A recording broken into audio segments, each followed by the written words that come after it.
আধুনিক সমাজে এমন অনেক পাপ আছে যেগুলো সমাজের মানুষ সাধারণ মনে করলেও, স্বাভাবিক মনে করলেও, বৈধ মনে করলেও কোরআন ও সুন্নাহর দৃষ্টিতে তা ভয়ানক অপরাধ বলে অভিহিত করেছেন। শুধু তাই নয়, সমাজে চলমান অনেক পাপ এমন আছে যেগুলোকে আমরা স্বাভাবিক মনে করি, কিন্তু ইসলাম, কোরআন, সুন্নাহর দৃষ্টিতে তা জঘন্যতম অপরাধ এবং নিষেধ করা হয়েছে।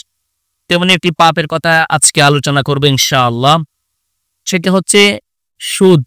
সুদ আমাদের সমাজে অ্যাভেলেবেল, আমাদের সমাজে সুদ চলমান আছে।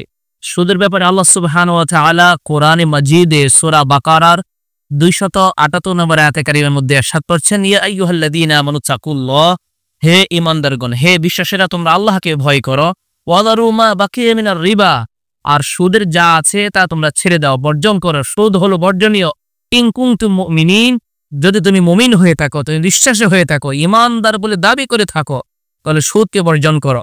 প্রিয় বন্ধুগণ, এই আয়াতে কারিমা নাযিল হওয়ার পর থেকেই হযরত সাহাবী কেরাম রাদিয়াল্লাহু তাআলা আলাইহিম আজমাইন ওনাদের কাছে সুদের যা ছিল তা সম্পূর্ণরূপে তেনারা বর্জন করেছেন।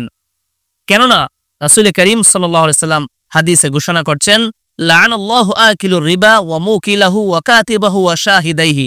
আল্লাহ সুবহানাহু ওয়া তাআলা সুদ গ্রহীতা, সুদ দাতা, সুদের লেখক এবং সুদের সাক্ষ্যদয় সবার প্রতি আল্লাহ সুবহানাহু ওয়া তাআলা লানত করেছেন, অভিশাপ দিয়েছেন। সুদ নিষেধ কেন? সুদ হচ্ছে ধনীর পক্ষ থেকে গরিবের উপর নীরব জুলুম, নীরব সন্ত্রাসী, নীরব চাঁদাবাজি ধনীর পক্ষ থেকে গরিবকে করা হয়।